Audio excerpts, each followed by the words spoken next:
For nation देख रहे हैं आप। मैं हूं आपके साथ रश्मि। निषाद समाज के समर्थन से सत्ता पर काबिज हुए और फिर अपने सारे वादों को भूल गए, ये कहना है बिहार सरकार के मंत्री मुकेश सहनी का।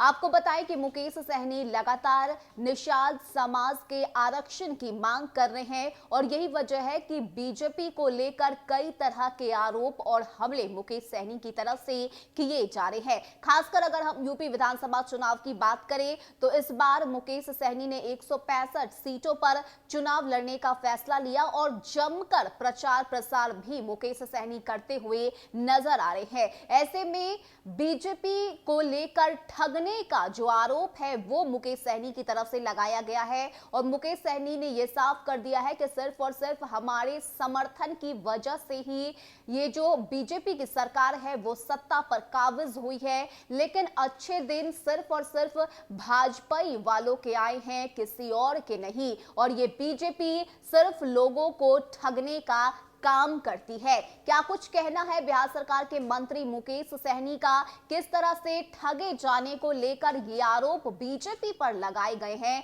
सुनवाते हैं।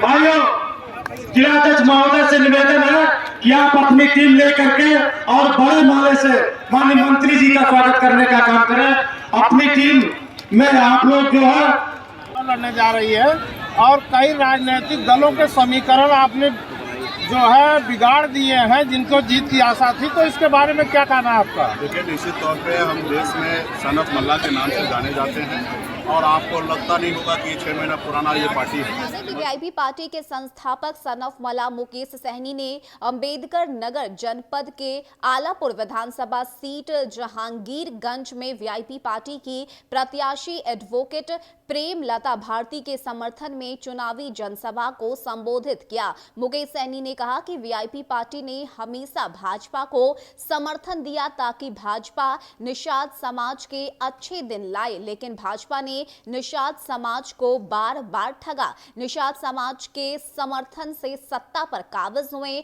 और फिर अपने सारे वादे भूल गए। मुकेश सहनी ने कहा कि बड़े और पूंजीपति लोगों की सरकार है भाजपा। 8 लाख सालाना कमाने वाले बड़े लोगों को 10% आरक्षण मिला, लेकिन गरीब मछुआरा जिसके सालाना 2 लाख कमाने पर भी आफत है, उन लोगों को कुछ नहीं मिला। बता दें कि यूपी चुनाव में आरक्षण नहीं लागू किया तो मुकेश सहनी ने कहा कि यहां तक कि हमारे संविधान में जो निषाद समाज के लिए आरक्षण दिया गया था उसे भी यूपी में लागू नहीं किया गया। धोखेबाज है यह सरकार। इस सरकार ने निषाद समाज को अंधेरे में ढकेल दिया है, लेकिन इस बार अच्छे दिन के झांसे से निषाद समाज नहीं आने वाला। इस बार निषाद समाज दूसरे को राजा नहीं बनाएगा बल्कि खुद अपने समाज के लोगों के लिए वोट करेगा। इसके साथ ही बता दें कि मुकेश सहनी ने कहा है कि हर निषाद समाज के बेटे को सन ऑफ मल्लाह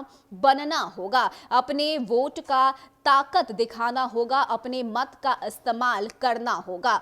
तो यूपी विधानसभा चुनाव को लेकर इस बार मुकेश सहनी ने अपनी पूरी ताकत झोंक दी है और जमकर बीजेपी पर निशाना भी साध रहे हैं। ऐसे में मुकेश सहनी ने अब ये साफ कर दिया है कि अब निषाद समाज किसी भी अच्छे दिन के झांसे में नहीं आने वाला है। वो खुद खड़ा होगा, खुद उठेगा और निषाद समाज के लिए, उसके हित के लिए काम भी करेगा। ऐसे में देखने वाली बात होती है कि जो दावे मुकेश सहनी की तरफ से किए जा रहे हैं और जिस तरह से सरकार बनाने की बात मुकेश सहनी कर रहे हैं, इसको लेकर वो कितने सफल होते हैं। और लगातार जिस तरह से मुकेश सहनी बीजेपी पर हमलावर होते हुए नजर आ रहे हैं, इसको लेकर आगे और क्या कुछ तस्वीरें यूपी विधानसभा चुनाव से देखने को मिलती है। फिलहाल के इतना ही। ज्यादा अपडेट के लिए आप बने रहिए न्यूज़ फॉर नेशन के साथ। नमस्कार।